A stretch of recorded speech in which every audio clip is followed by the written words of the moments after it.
माँ काली तुम्हारे खिलाफ लाख षड्यंत्र रचने के बाद भी कोई तुम्हारा मेरे बच्चे तुम बिल्कुल सही राह पर हो। मैं तुमसे बहुत ज्यादा प्रसन्न हूँ। इसलिए तुम्हें यह सब दिखाया जा रहा है। यह प्राकृतिक और प्रोत्साहित कर रही है। तुम्हें और ज्यादा आगे बढ़ाने के लिए मेरे बच्चे तुम्हें इस मोड़ पर आकर अब डगमगाना नहीं है, क्योंकि तुम्हें जो चाहिए उसे मैंने स्वीकार कर लिया है। तुमने जो प्रार्थना किए हैं, जो भी तुमने मुझसे मांगा है, उसे मैंने स्वीकार कर लिया है। आज इस संदेश के माध्यम से तुम्हें मैं बताना चाहती हूँ कि तुम अपने सफर में बहुत ही अच्छे से आगे बढ़ रहे हो। यही कारण है कि आज यह संदेश तुम तक पहुँच पाया है, क्योंकि कहीं ना कहीं यह प्राकृतिक भी चाहती है कि तुम आज यह संदेश पढ़ो। मेरे बच्चे, तुमने अपनी अच्छाई के बीज बोए थे, उसे तुमने बहुत ही प्रेम से अब तक खींचा है। अब वह एक छोटा सा बीज नहीं रहा, अब तो वह एक विशाल वृक्ष के समान हो गया है। अब वह तुम्हें फल देने के लिए व्याकुल है। इसलिए समय समय पर यह है। इसलिए समय समय पर यह प्राकृतिक तुम्हें कुछ महत्वपूर्ण संकेत दे रहे हैं। कहीं ना कहीं तुम्हें समझाने की कोशिश किया जा रहा है कि हाँ, तुम बिल्कुल सही राह पर हो।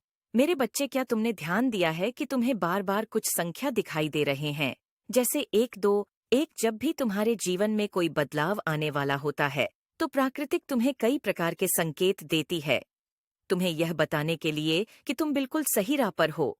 तुम जो कार्य कर रहे हो, उसे तुम बड़े ही निष्ठा से कर रहे हो। तुमने अपने आप को इस प्रकृति के साथ जोड़ लिया है, इसलिए तुम्हें यह संख्या दिखाई दे रही है। और मेरे बच्चे, तुम्हें बार बार कुछ ऐसे शब्द दिखाई दे रहे हैं जिसे देखकर तुम मुस्कुरा देते हो, किंतु समझने का प्रयास नहीं करते हो। यह तुम्हारे लिए एक इशारा है। तुम्हें आने वाले समय में कुछ बहुत ही अच्छा तुम्हारे साथ होने वाला है। जैसे कि तुम अच्छा कर रहे हो, तैयार हो जाओ, चमत्कार होने वाला है। ऐसे शब्द तुम्हें दिखाई देना, वह भी किसी भी भाषा में, और तुम खुश हो जाते हो, परंतु समझ नहीं पाते। मेरे बच्चे, तुम्हें कुछ ऐसी चीजें भी दिखाई दे रही होंगी जहां लोग अपनी सफलता का जश्न मना रहे होंगे, अपनी खुशियों को मना रहे होंगे। ऐसी चीजें तुम्हें बार बार दिखाई दे रही हैं जहां पर लोग बहुत ज्यादा खुश हैं, अपनी खुशियों को धूमधाम से मना रहे हैं। इस तरह की चीजें यदि तुम्हारी आंख के समक्ष आ रही हैं, तो यह खुशियां मनाने का संकेत प्राकृतिक की तरफ से तुम्हारे लिए एक इशारा है कि अब अगला नंबर तुम्हारा है। तुम्हारे जीवन में तुम्हें कुछ ऐसा मिलने वाला है जिसके लिए तुम भी ऐसे ही खुशियां मनाओ। तुम्हें भी कुछ बहुत ही प्यारा मिलने वाला है, क्योंकि तुम बिल्कुल सही राह पर हो। यदि तुम्हें छोटे छोटे पौधे दिखाई दे रहे हैं या आकाश में ऊ